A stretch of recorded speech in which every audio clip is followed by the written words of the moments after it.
These are the four horsemen of the apocalypse, and I will tell you who they really are.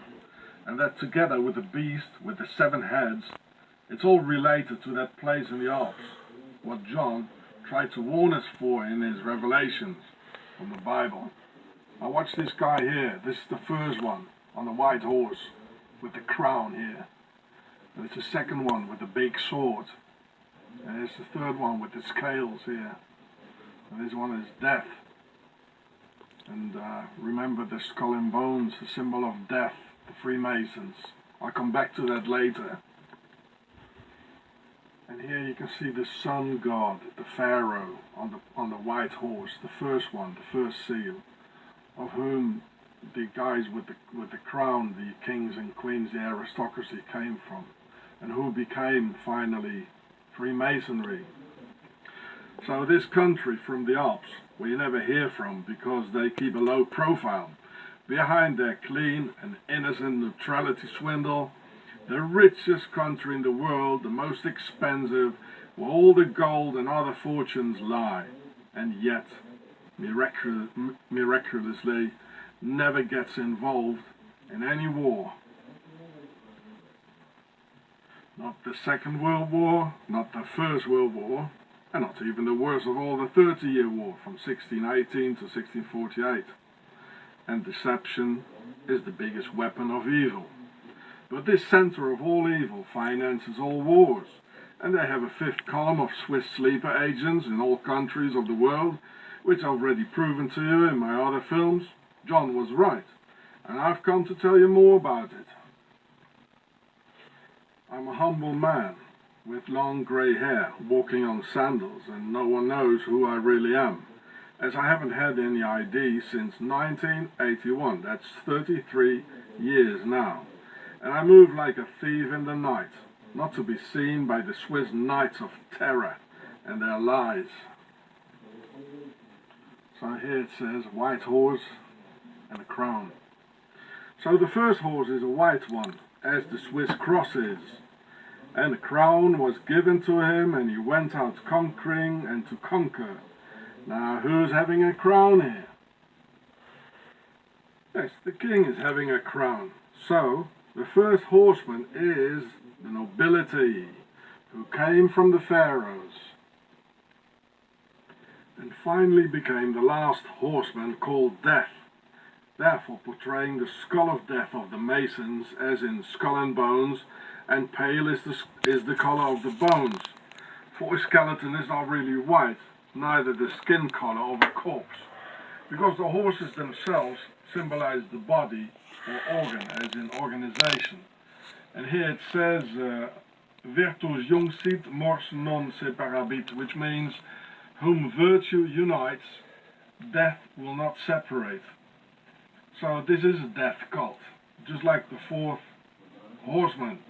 This is death, and they have all the power. As I told you before, the pharaohs became the aristocracy, and the aristocracy, the old world order, the feudal old world order, and the aristocracy became the new world order through Freemasonry.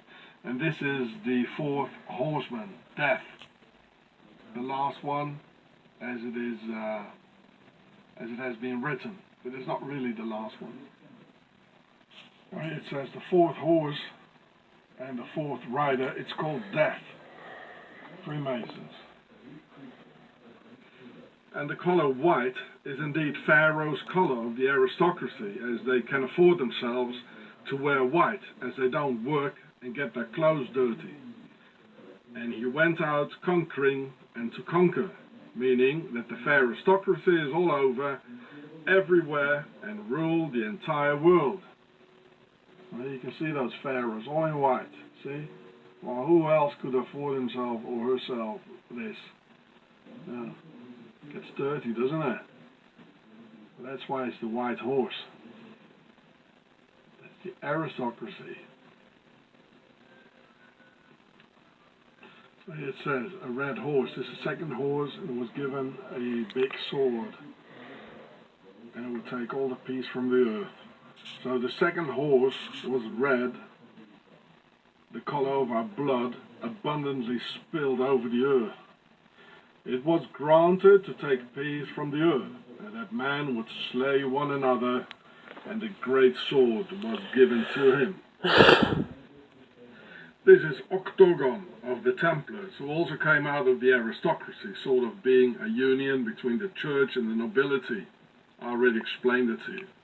And in 1291, 2.5 months after the Crusades, their base was born out of the first two colours, white and red, leading to the biggest wars of all, mass slaughter and compulsory military service. That's why this horseman has the biggest sword of all, with the colour red. And here it even says, the Brotherhood of 1291. This is on the Swiss website. You know, they got loads of these things here, you know. And here it says Widerstand, it means resistance. So they're in a war. But they're not telling us, you know, they're smiling to the world, but at the same time they're waging a war against us. And as we are a farmed race, it was meant for real masculinity to die out in the Horus Matrix, followed up by professional armies of mostly them having that easy task with their worldwide Templars Octagon police force to police humanity, where there's no more threat of masculinity to rise up.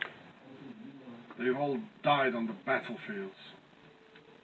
This is why masculinity gets knocked out for even the slightest signs of resistance, or potential resistance even. Whereas this worldwide army are allowed to kill and murder worldwide.